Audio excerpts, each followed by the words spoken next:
Hello, everybody. Happy Sunday. I hope it's been a wonderful and yet fabulous week for everybody.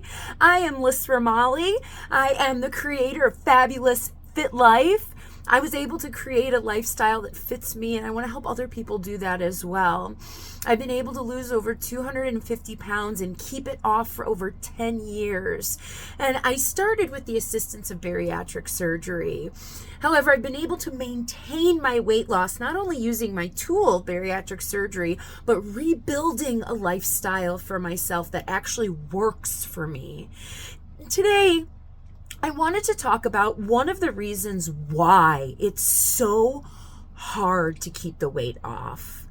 A lot of us who have gone through the bariatric surgery process, the first year, 2 years, maybe even 3 years, it's really a sort of honeymoon period. The weight's coming off quite easily. In fact, sometimes it comes off quite quickly. We're so excited to see the changes in our body and take photos and see our clothes get bigger on us. And some of us started to feel what shivering or cold feels like. I know that as I was losing my weight, I found myself shivering every now and then. I go, what is that? I'm shivering. I had never experienced a shiver before. So we're enjoying all of those things and watching our body change and morph and eating better and eating high protein and taking the time to really utilize this surgery that we've had. However, there comes a time when the honeymoon phase kind of tapers off. And it seems to be within that 3 to 5 year time that occurs for most of us. And when that happens, some of us might experience a plateau.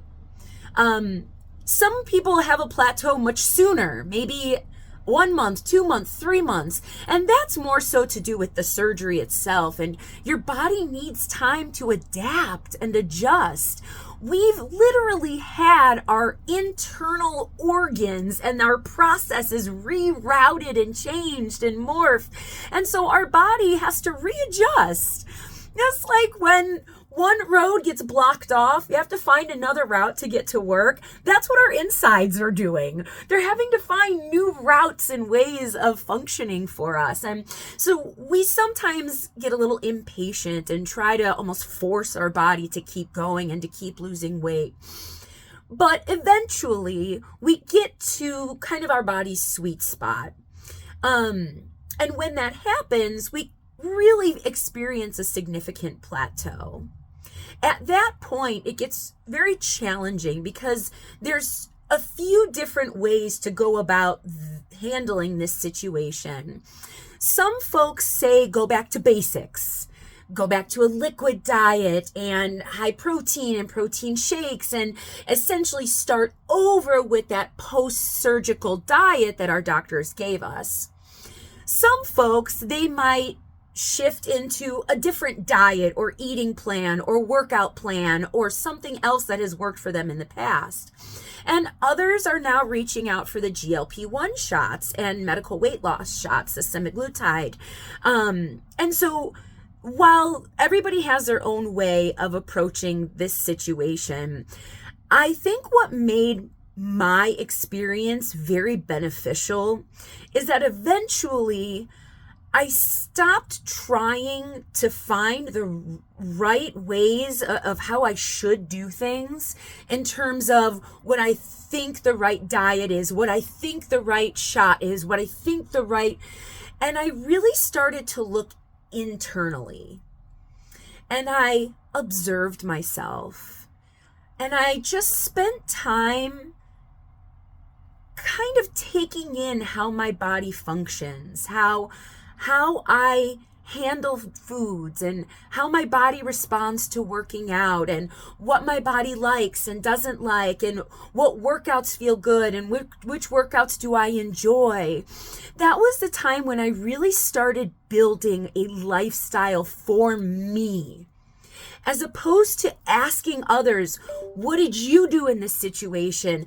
Or reaching out to our doctor who at that 5-year mark, their job's pretty much over. So not only are we losing a sense of support from the medical side, from our doctors, and maybe they have a nutritionist on board or a psychologist, what have you, but that team has kind of done their job. So not only are we kind of left out in the world on our own, good luck, hope you can figure it out, but now our body's starting to stall, and now the work starts. We rode this wave, and now we really have to start working. And that, I believe, for me, was really helpful when I started looking inside.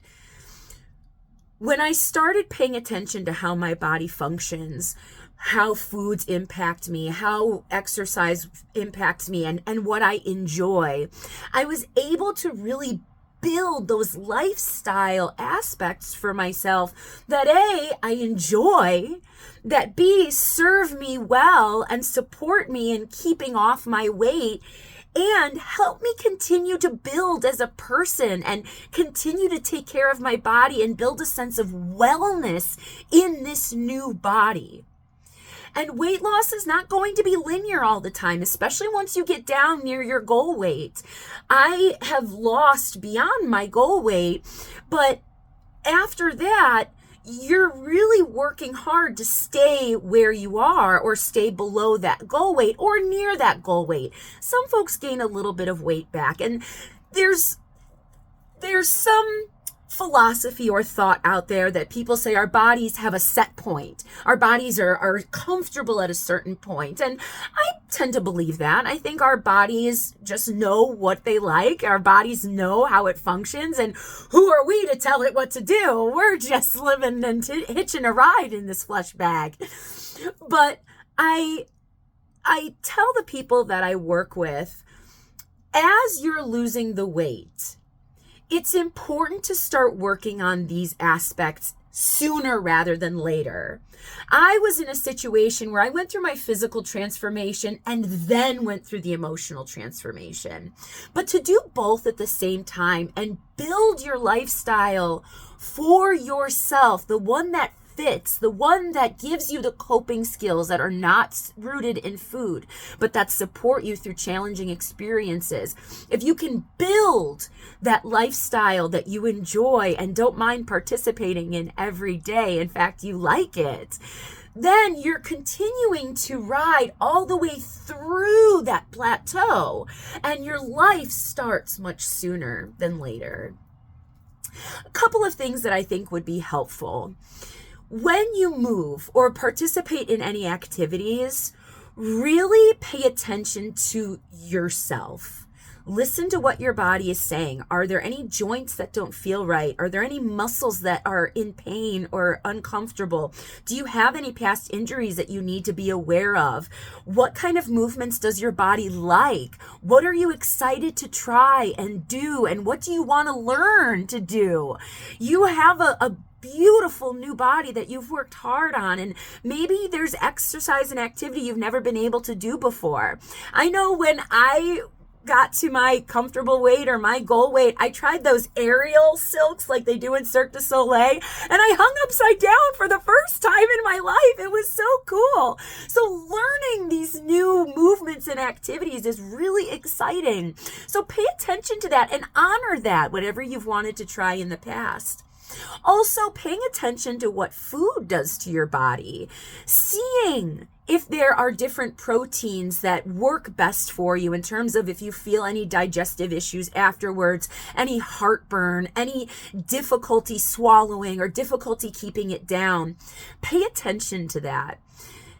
Oftentimes, it's very uncomfortable focusing on ourselves and starting to listen to ourselves.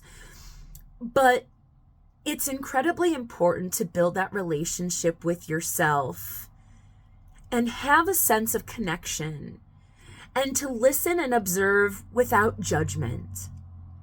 Giving yourself grace, giving yourself the self-love and the self-care that you deserve to be able to connect and listen to your body. Anyways, I hope this was helpful. please know that it is not an easy journey. Weight loss, keeping the weight off, it is hard, but you can do it. You have to find what works for you, and you have to build a life that fits you. In fact, make it a fabulous fit life. Thank you. Have a great day.